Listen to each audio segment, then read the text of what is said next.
নাম ছিল হযরতে আব্বাস।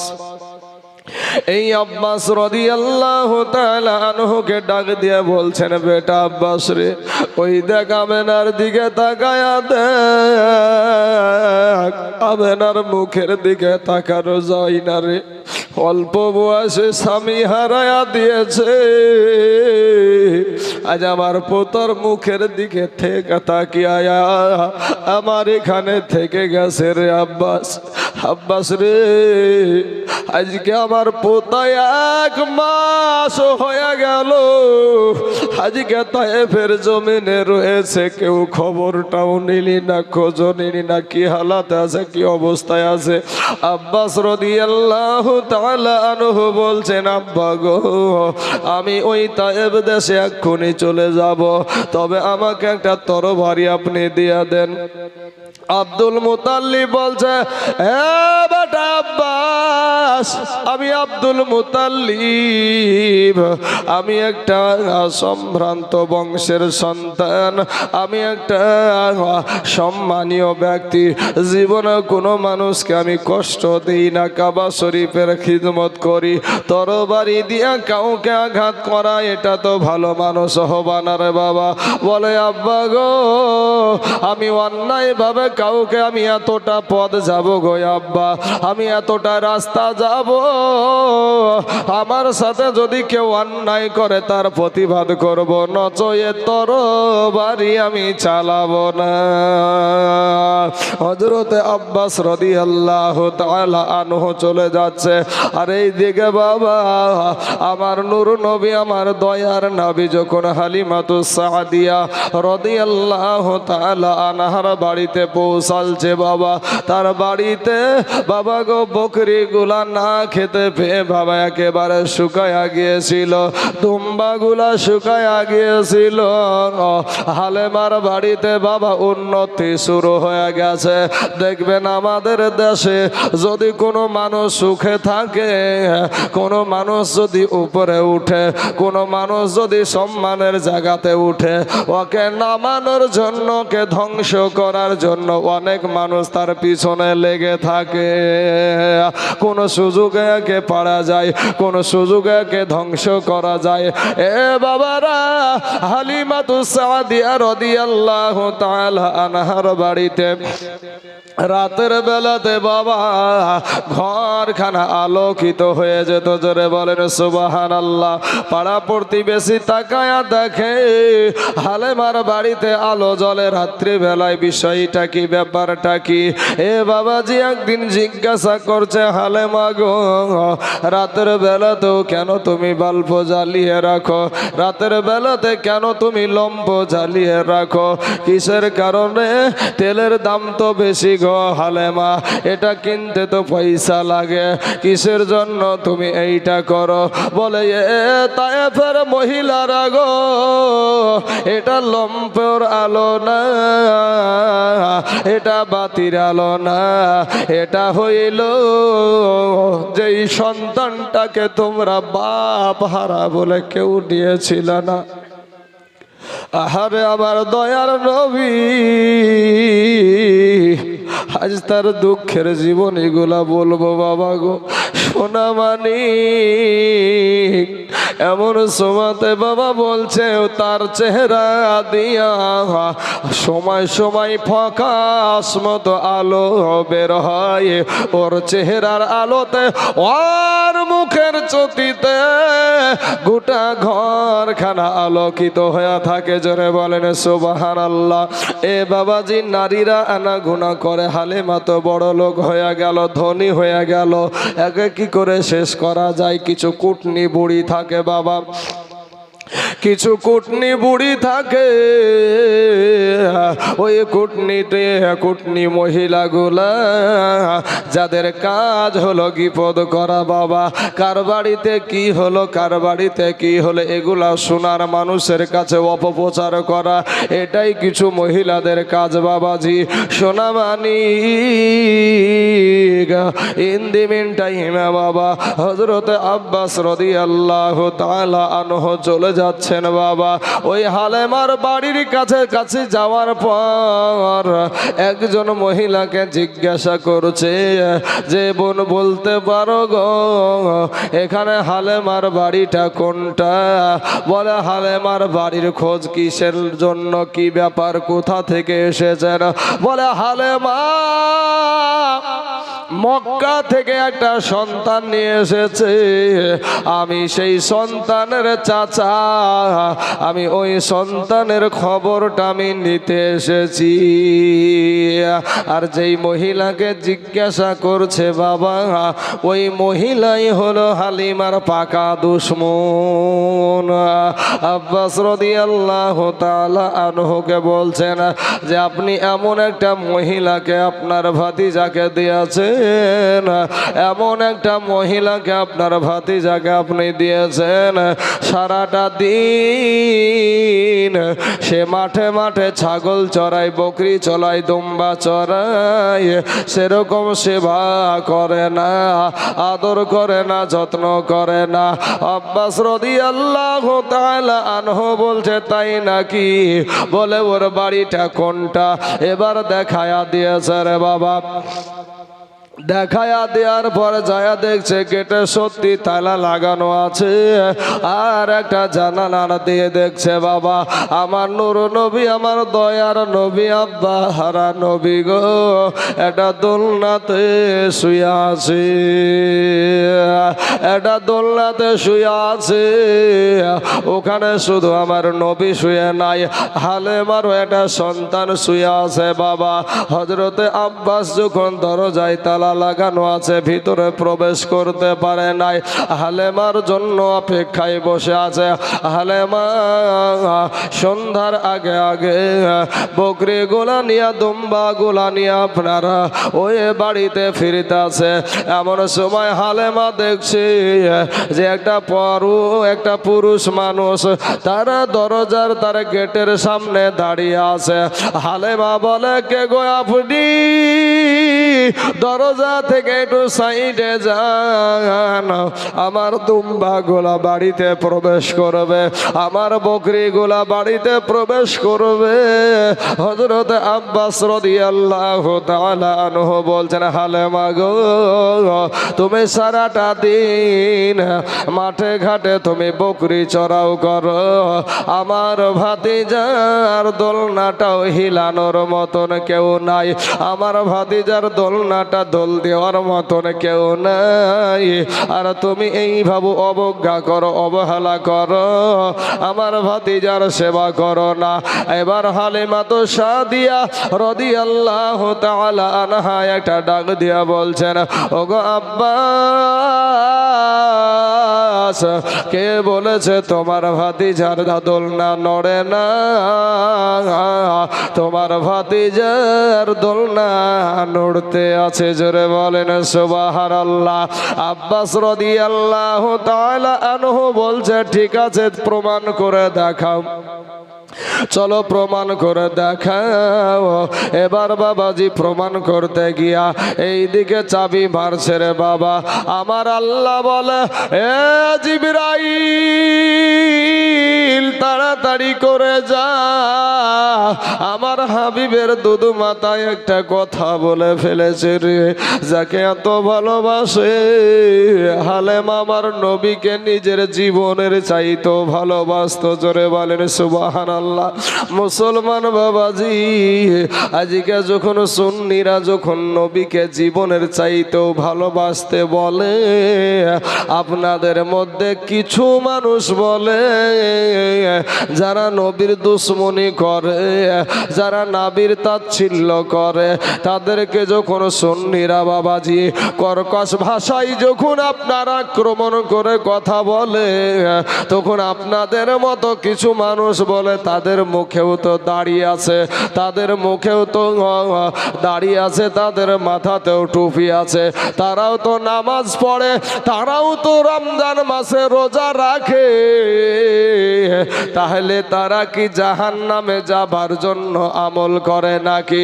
এরে ভাই, একটা ভাই আকীদা এমন একটা জিনিস বাবা, যেই ব্যক্তির আকীদা ঠিক নাই ওই ব্যক্তির নামাজ পড়ে কোনো কাজ নাই।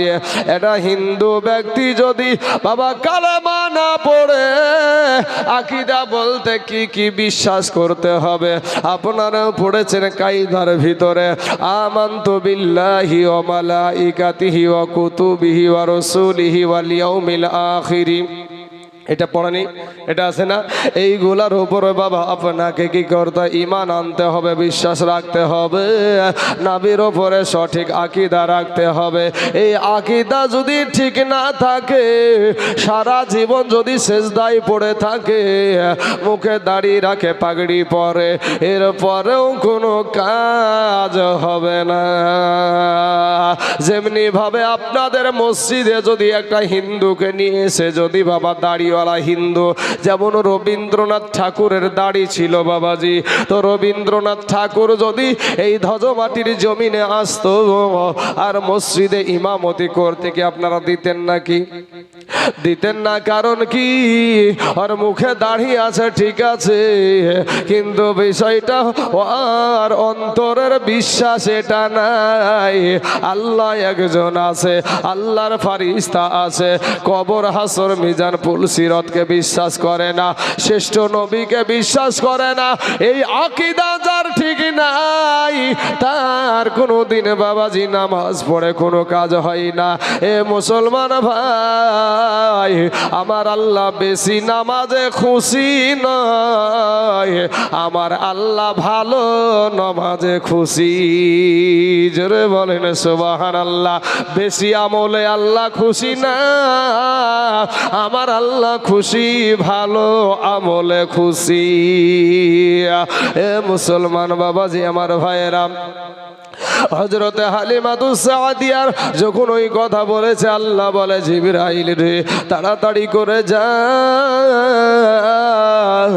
আমার নবীকে যে কলেজা দিয়া ভালোবাসে, অন্তর দিয়া যে ভালোবাসে, ওই ভালোবাসা মহিলাটাকে আমি লাঞ্ছিত করতে দেব না। যারে যা আমার বন্ধুর দোলনাটা একটু হিলায়া দে। জিবরাইল আলাইহিস সালাম বাবা উনি দুনিয়ার জমিনে এসে হালেমার ঘরের ভিতরে এসে আমার নবীজির দোলনাটা হিলায়া দিয়েছে। এমন সময়তে বাপ আমার জিবরাইল যখন ফিরে চলে যাচ্ছে, আমার নবী বলে জিবরাইল আমার দোলনাটা হিলায়াছো, কিন্তু আমার দুদু ভাইয়ের দোলনাটাও তুমি হিলায়া দাও। জিবরাইল বলে ও গো ইয়া রাসূলুল্লাহ, ইয়া হাবিবাল্লাহ, নবী গো আমরা আল্লাহর গোলাম, আল্লাহর হুকুম ছাড়া কোনো কাজ করি নাই। বলে জিবরাইল তুমি এখানে এসেছো আল্লাহর হুকুমে, আর এখান থেকে যাবা আমি নবীর হুকুমে। জোরে বলেন সুবহানাল্লাহ।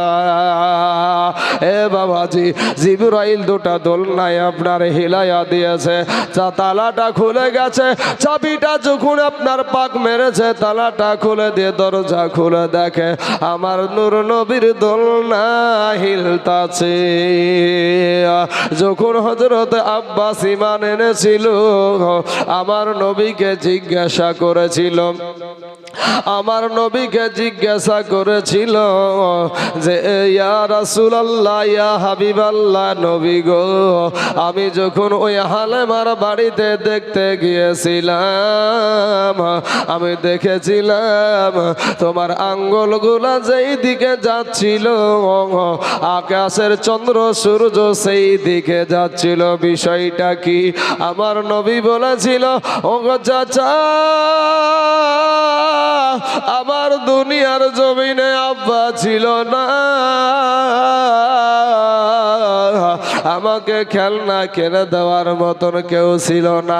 আমার আল্লাহ আমার জন্য আকাশের চন্দ্র গ্রহ তারা নক্ষত্রকে আমার আল্লাহ আমার জন্য খেলনা বানায়া দিয়েছিল। চিৎকার মেরে বলেন সুবহানাল্লাহ। আব্বাস রাদিয়াল্লাহু তাআলা আনহু বলে, এ হালেমা, তোমার আমার ভাতিজার জন্য তো তোমার কাছে কোনো খেলনা নাই। হালিমা বলছেন, ওগো আব্বাস, তোমার ভাতিজার জন্য খেলনা কি হবে? তোমার ভাতিজার খেলনা হলো আকাশের চন্দ্র। জোরে বলেন সুবহানাল্লাহ। হালিমাতু সাদিয়া রাদিয়াল্লাহু তাআলা আনহু বাবা গো, ইনার কাছে বাবা দেখে আপনার সংবাদটা নিয়ে আবার চলে আসছে। বাবা আসার পরে মা আমেনা রাদিয়াল্লাহু তাআলা আনহাকে ডাক দিয়া বলেন, আমেনা গো, ও গো আমেনা, তোমার বেটা ভালো আছে, আমাদের ভাতিজা ভালো আছে। আমি দেখে এসেছি, আমি দেখা করে এসেছি। আর কোনো চিন্তা করার দরকার নাই, আর কোনো টেনশন করার দরকার নাই। এই ভাবো বাবাজি, বলবেন একটা কথা, এখানে আমার নাবির মজেজা একটা দেখেন বাবা। আমার নাবি যখন পেশাব ফিরতো, আমার নাবির যখন বাবা পায়খানার বেগ আসতো, তো যেমনি ভাবে মহিলারা ধরে অমনি ভাবে মা হালিমাতু সাদিয়াও ধরতেন। কিন্তু জীবনে কোনোদিন আমার নবীর পেশাব পায়খানা হালিমাতু সাদিয়া দেখতে পাইনি। জোরে বলেন সুবহানাল্লাহ। মাটি ফাইটা যেত গো, আর আমার নবীর পায়খানা পেশাব পায়খানা আপনার মাটির ভিতরে আপনার দাফন হয়ে যেত। এ বাবাজি, আমার নবী একদিন যাই, 2 দিন যাই, 2 বছর যখন হয়ে গেল, এমন সুমাতে বাপ একটা সন্তান যদি 2 বছর আপনি লালন পালন করেন, একটা সন্তান যদি আপনার বাড়িতে 2 বছর থাকে, কেউ যদি আপনার বাড়িতে 2 বছর থাকে, একটা মুহাব্বত জন্ম নেয়, ভালোবাসা জন্ম নেয় বাবা গো। হালেমার একটা মনের তামান্না, মনের বাসনা। শুধু তাই না, আমার নবীকে পাওয়ার কারণে হালেমার শুধু উন্নতি আর উন্নতি, অবনতির দিকে আর যাই না, শুধু উন্নতি হতেই থাকে বাবা। এই দিক থেকে আমার নবীকে আরো ভালোবাসে রে বাবা। হালেমার মনের ধারণা, যদি আমেনা আরেকটা বার আমাকে দিত, তার বেটাকে যদি আমার কোলে আরেকবার ফিরাইয়া দিত, আমার মনটা বড় শান্তি হতো। আল্লাহর কাছে হয়তো দোয়া করেছিল, আল্লাহ গো, আমার আমেনা যেন আরেকটা বার আমার এই মুহাম্মদকে আমাকে দিয়ে দেয়। এ বাবাজি যখন ফেরত দিতে গিয়েছে, আমেনাকে ডাক দিয়ে বলে, বোন আমেনা রে, ওরে বোন আমেনা, তোমার এই দেখো বেটাকে তুমি এবার নিয়ে নাও। বলে, হালেমা গো, ও বোন হালেমা, তোমার কোনো দিক থেকে কিছু ফাঁকি পড়বা না রে বোন হালেমা। তুমি এই মুহূর্তে আমার বেটাকে নিয়ে তুমি মক্কা থেকে আবার তাইফে চলে যাও। বলে, কারণটা কি, বিষয়টা কি? আমার তো সময় হয়ে গেছে। একটা ডাক দিয়ে বলে, হালেমা, এই দেশে এমন একটা অসুখ এসেছে, এই দেশে এমন একটা গজব আল্লাহ পাঠায় আছে। রাতের বেলায় মানুষ হচ্ছে, সকাল বেলায় আবার তাকে দাফন করতে হচ্ছে। না জানি আমার বেটার কোনো ক্ষতি হয়ে যায়। হালেমা গো, তোমার যেটা প্রাপ্য সেটা আমরা দেব, কিন্তু তুমি আবার নিয়ে চলে যাও। এ বাবাজি, হালেমা তো অন্তর থেকে খুশি। আমার নবীকে যদি কেউ ভালোবাসে বাবা, আমার আল্লাহ তার ইজ্জত বাড়ায়া দেয়। দেখবেন বাবা, দিনে একটা গ্রামে যদি কোটি টাকার মানিস থাকে, ওই কোটি টাকার দুশ্মনটা বেশি থাকে বাবা। আর একটা দেশে যদি একজন ভালো আল্লাহওয়ালা ব্যক্তি থাকে গো, একটা ভালো আল্লাহওয়ালা ব্যক্তি থাকে, ইলিমওয়ালা ব্যক্তি থাকে, দেখবেন ওই মানুষটাকে সবাই মোহাব্বত করে, ভালোবাসে।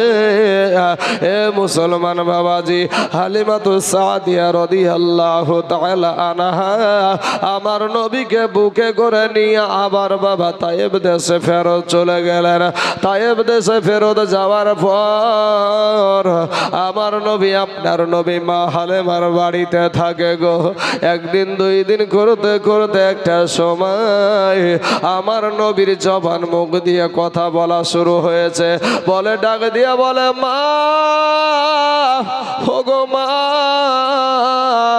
শুধু শুধু বাড়িতে আর ভালো লাগে না গো মা, আমার ভাই বোনের সঙ্গে আমি একটু, আমার দুধ ভাই বোনের সঙ্গে আমি একটু তাদের সঙ্গে মাঠে যাব, একটু মেষ চড়াতে যাব, আমি একটু ছাগল চড়াতে যাব। মা গো, আপনি যদি অনুমতি দেন। আমার নবীকে ডাক দিয়ে বলে, বেটা মুহাম্মদ, ও বেটা মুহাম্মদ, তোমাকে আমি নিয়ে এসেছি খিদমত করার জন্য।